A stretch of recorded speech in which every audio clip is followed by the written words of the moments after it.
And welcome back. Thom Hartmann here with you, and in the studio with me, I'm proud and pleased to have with me Steve Cobble. He is the co-founder of Progressive Democrats of America, an associate fellow with the Institute for Policy Studies. PDAmerica.org is the website for one of the finest progressive groups in the United States, PDAmerica.org.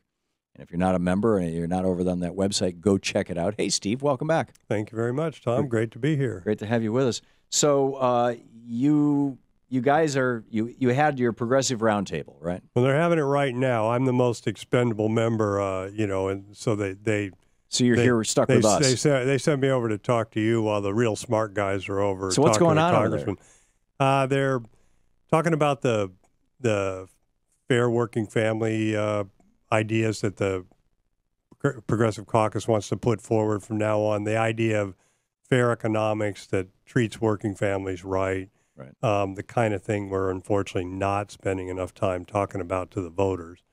And, of course, the Republicans that run the Congress don't want to put that forward. So the Progressive Caucus has to push to get that out. Jim McGovern's supposed to be there today to discuss what's going on with what you've been talking about this morning, the putting the arming the rebels in Syria and whether we should have a congressional authorization vote and those kinds of issues, which are pretty hot today, as you know. And so they'll be talking about that. Steve Miles from Win Without War is there to tell us what's the latest on what's going on with the Hill. So it should be a pretty good meeting over there from 1 to 3. And then, so that's the events of today. And these guys have done an incredibly good job. These ISIL guys, ISIS, Islamic State, whatever you call them, with their beheadings, pushing this out into social media, getting Americans all worked up. It's like we're such suckers. Yeah, exactly. We're such suckers. George W. Bush merrily led us off to a $5 trillion war. And now Obama looks like he's fixing to go down the same road. I mean, one of the things that won Barack Obama his election was that he stood up 12 years ago now, next month, and said, I'm not against all wars, but I'm against stupid wars. Right. And a war where you're on both sides at once in Syria strikes most everybody as a stupid war. Right. And, I was listening, you were too, Tom. I was listening to him last week, and his optimistic scenario sounded horrible. I mean, So as I think it's Move On's put out these great graphics that say, so tell us how this ends. And that's exactly right. Nobody has the slightest idea. This is we're doing something to do something, and of course, when America does something, it usually has missiles attached to it, and we think that's wrong. So PD America, Progressive Democrats of America, PDAmerica.org has chapters all over the country. If somebody goes to PDAmerica.org and signs up, what can they do? What can they do? Well, the big project we're pushing right now is we're spearheading a draft Bernie Sanders for president campaign. We think 2016 we should have a debate. Yep. I can see the bumper sticker over your shoulder, so I suspect you kind of agree with us. Sanders Warren, yeah. Yeah, and Connor Boylan, who's the co-director of PDA, and I were in Wisconsin and Iowa this last weekend, where we went to Fighting Bob Fest in Wisconsin with about 5,000 Badgers, and Bernie was well received there. And then we went to 2 events in Iowa. Mm-hmm. And that and another one, which we didn't go to, 3 different cities, were all very well attended and received. And Bernie had a conversation about Citizens United and retirement security and minimum wage and living wages and whether we needed to spend money on infrastructure to rebuild the country and single-payer health care. And the crowd was very responsive and started telling him he should run for president without asking. So I think he should. Yeah, well, we agree on that, and if any of your listeners agree too, they can go to pdamerica.org and look for the button that says Draft Bernie and click on it and sign our petition to keep pushing it. We handed out leaflets and sold bumper stickers for $1, and they were going fast. So that's great. I think it's. Did they say Bernie for president? They say, run Bernie, run. They're of course, we're Progressive Democrats for America. We want him to run as a Democrat. Right. He actually had a little discussion about that in Waterloo when a woman asked him point blank if he would run, and he had an open discussion with the crowd and then took a vote, and about 80% of the audience thought he should run as a Democrat. And Well, that gets him into the big debates. That gets him into a significant platform. Ross Perot was the last independent. I think John Anderson before him, who were able to participate in national debates. But Ross Perot basically bought his way into it. I mean, he's a billionaire, and John Anderson.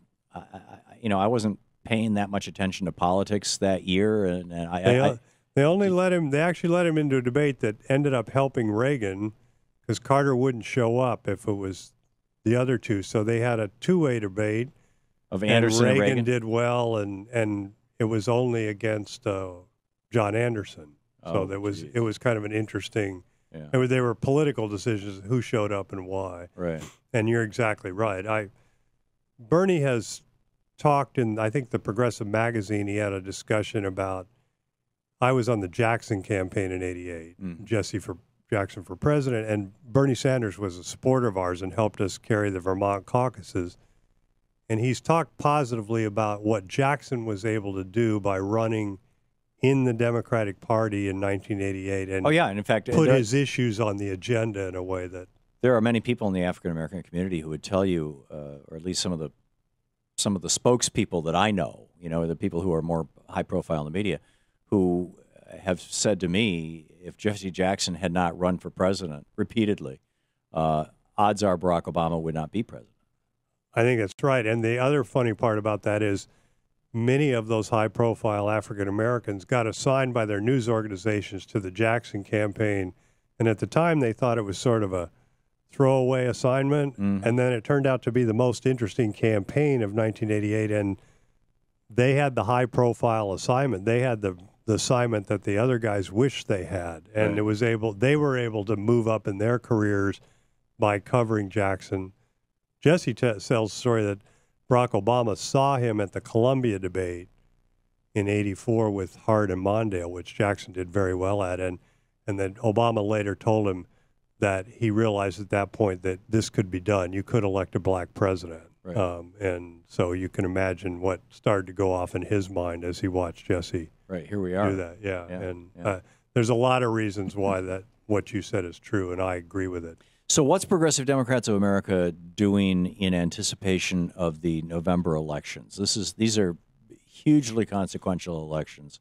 If the Republicans take the Senate, it's going to be something like a small version of apocalypse now. And if they continue to hold on to the House, which is, I guess, a virtual certainty, even though probably more Democrats will vote for Democrats than Republicans. But, if they do, that's a mess.